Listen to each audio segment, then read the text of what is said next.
Yun, good morning, good morning. Good morning sa lahat. Dito na naman tayo magpapakain ng alaga natin. Mainit na. Tanghalian na po. Tara, kain tayo ng mga alaga natin. Yun o, gutom na gutom. Kain na tayo nito. Tanghalian. Tara na, tara, let's go.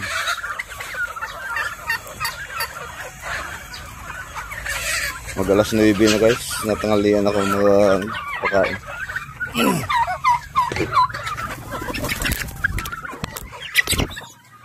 Tara na. Tara kain. Tara, let's go. Yeah.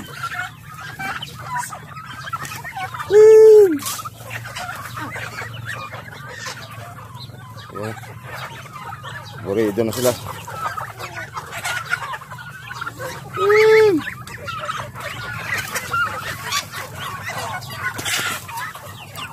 Ano kayo mag-away? Mag-away pa kayo eh. Makakain din lang naman kayo.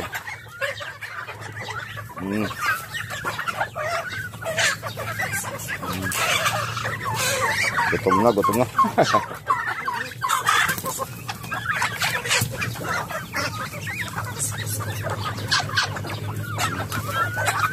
Sige kain.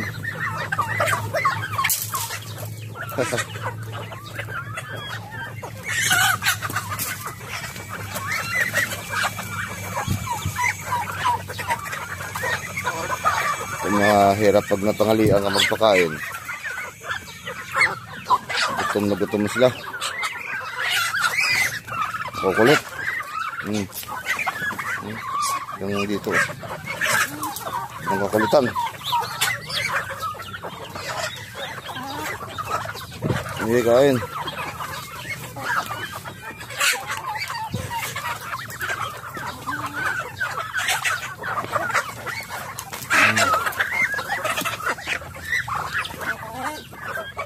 Limang kilo dito, ilang minuto lang sa pag hinagis mo, ilang minuto lang, ubos agad.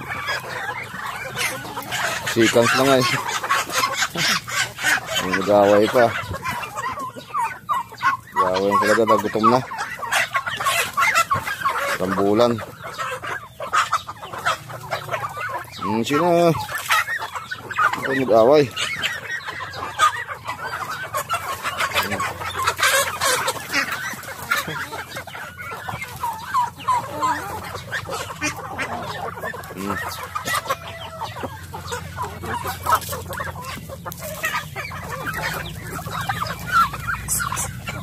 Nagulo ang video ko guys sa napura ko magpakain sa kanila. Wala na eh, aagawan ka na ng pagkain.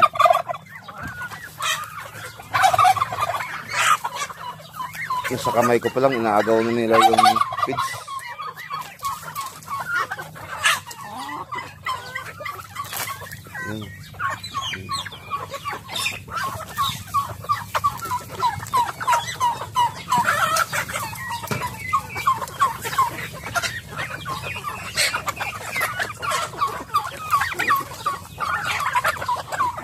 Gutom. Pasensya mo na sa video ko, magulo na. Magulo na yung mga alaga ko. Gutom.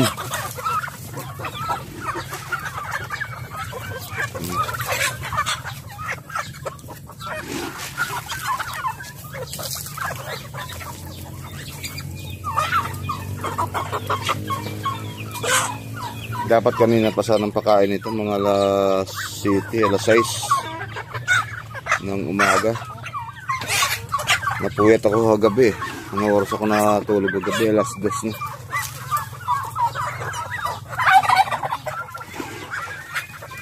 Ayan, tanghalian sila kumain. Gutom na.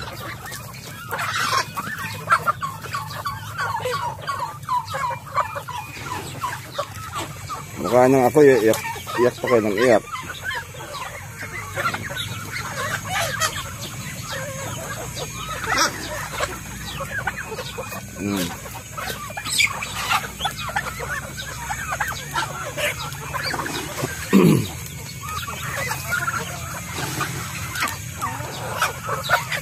Mamaya pakainin ko ulit ng ano, tuyo ng mais.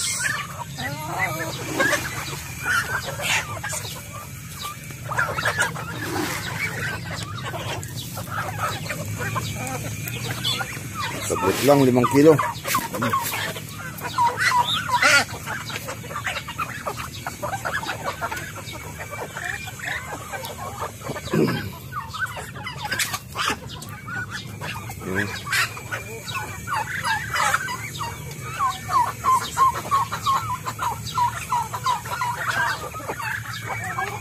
Malaki masyadong gasto sa kanila. Di bali, ano, next week magbibinta na naman ako.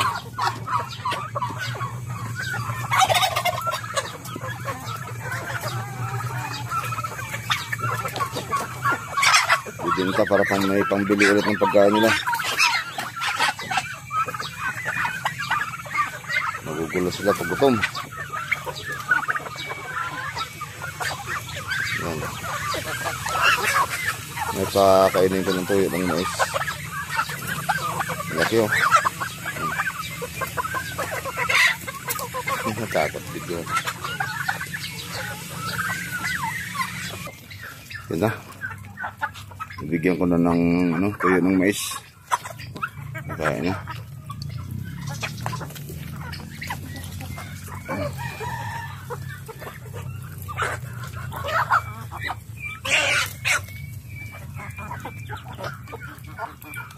May mga busog na to.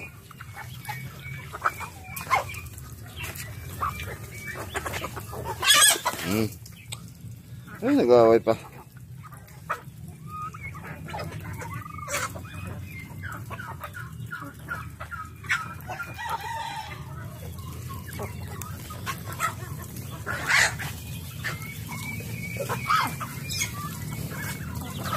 Pag busog, hindi sila maingay.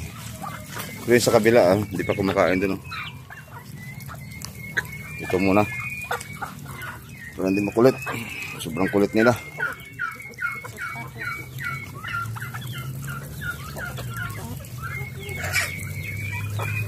Mainit, no? At tanghalian ako gumising. Yun.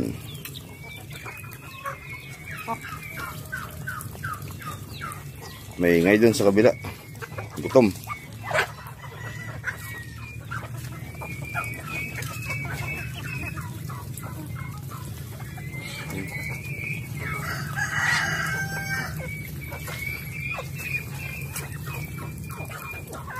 Nakaka-enjoy lang mag-alaga ng ganito pag marami. Tanggal yung stress mo pag nandito ka sa farm. Kikita mo yung mga alaga mo na ano, gandang katawan, malulusog. Malapit na mga itlog tong iba. Yung iba dun malapit na mapisa eh, naglilimlim na.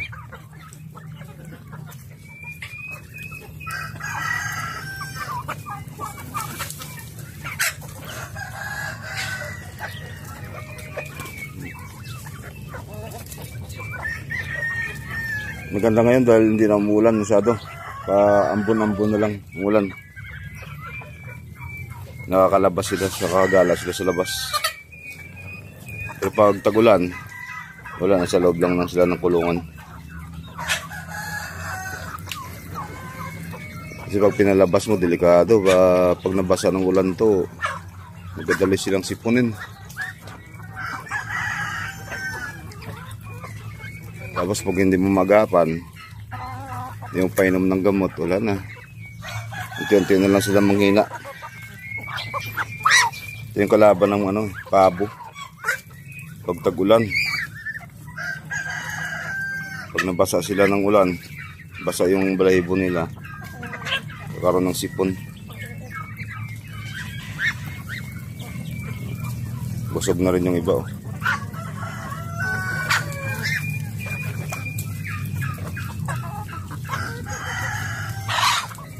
Dati ang alaga ko rito puro ganito, pato. Yan.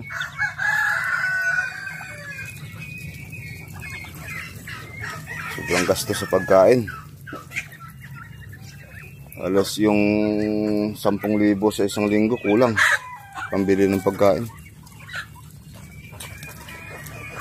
Dati halos pong puno tong farm dito ng pato eh.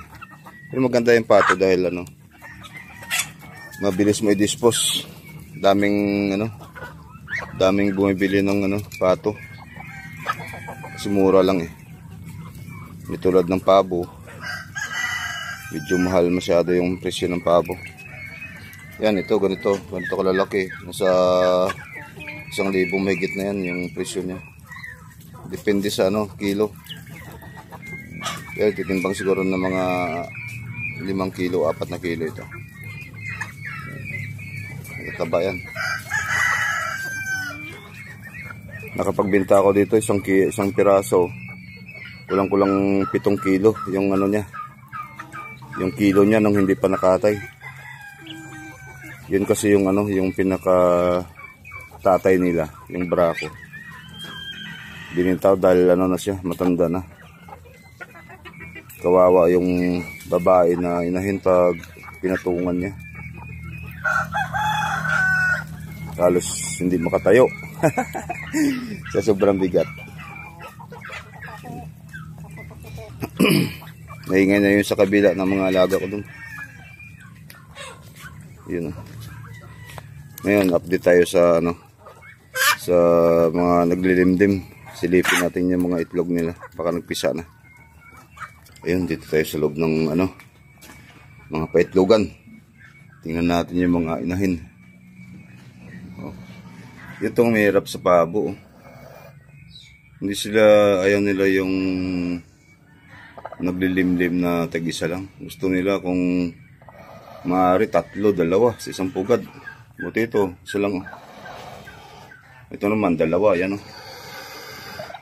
Titigas ng ulo ng pabo na ito. Sa kabila, 2 din. Ito sakit ng sakit ng pabo eh. Ilipat mo man siya ng pugad, babalik at babalik pa rin dyan sa gusto nila 2. Marami kasing itlog ito. Yung problema nito, daming itlog ang problema naman ito kasi hindi nila maikot yung itlog nila. Kadalasan maraming bugok. Daming itlog Kaso ng problema, mag-okayan dahil mainit sa pugad, sa itlog. Problema, hindi nila maiikot, hindi na mababaliktad, kumbaga. May tendency na, hindi siya mapipisa, hindi siya ma-develop na sisiw. Ang hirap sa pabo talaga. Marami yan, siguro ang itlog nila sa 1, 2, 3, 4. 4 na pugad itong naglilimlim. Ang itlog nila siguro dito bawat isa nasa 15. Mayroon pang 20 dyan. Pero mahirap sa sa pabo. Okay sana pag ganito nag-iisa lang. Tingnan natin yung itlog niya. Wala patingin lang yung itlog mo. Yan galit na galit eh. Matapang. Baka mga next month siguro mga na to, mapipisa na. Marami na namang sisiw nito. Hindi naman pwede na hindi mo papisain yan. Ang gagawin ko rito pag pag nagpisa na siya yung mga 1 month old na sisiw, ibibinta ko, didispose ko. Para hindi na masyado magasto yung pagkain. Kasi pag mga sisiw pa lang talagang kailangan mong alagaan. Alagaan mo ng vitamins, gamot. Para hindi kasipon. Sige, doon tayo sa kabila. Yung dito patapos na rin na kumain. Naliligo na yung baw. Yan, tapos na. Busog na. Mamayang hapon ulit. Doon, hindi pa ako sa kabila, hindi pa ako nakapagpakain. Nangingay na doon. Dito ko lang inuuna ko kasi ito makukulit. Sobrang kulit nila. Apak-apakan yung mga paa mo pag magpakain ka. Yan o. Tapos kain. Ligo. Okay, sumasagot ah. Paano? Sumasagot yung pabo ah. Doon tayo sa kabila ulit. Pakain tayo doon. Ayun, dito tayo sa kabila. Nabigyan na rin natin sila ng pagkain. Kumakain na rin. Tapos dito sa kabila, ganoon din. Malapit ng mabusog. Ayan. Tapos na naman ang umaga. Umagang pagpakain sa nila. Relax lang yun mo. Yun doon, kabila.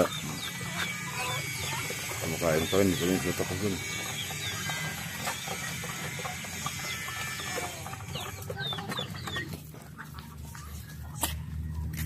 Hindi pa rin busog yun ba? Kumakain pa rin.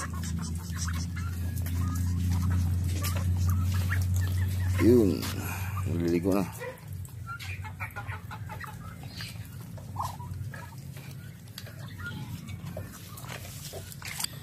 Yun, dito tayo sa kilid ng kulungan nila. Tignan natin yung bunga ng saging oh.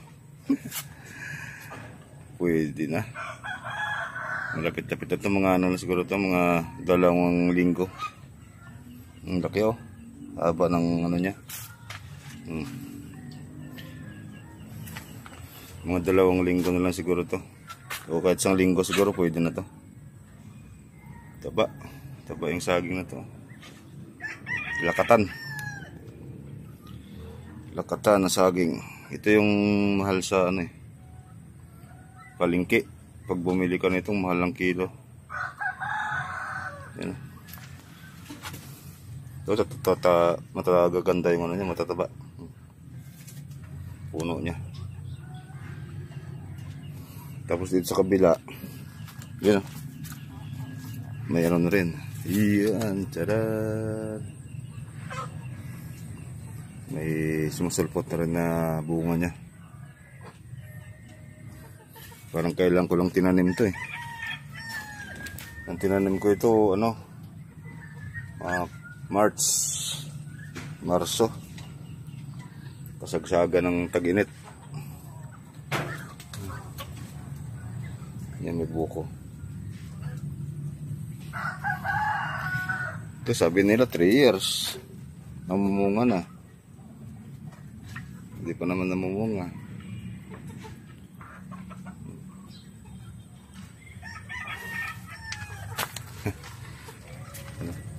Kumakain pa rin yung mga pabot sa pato. Sige guys, dito muna yung video ko. Sana huwag kayo magsawa sa panonood ng aking video. Kahit walang kabuhay-buhay. Salamat guys. God bless. Bye-bye.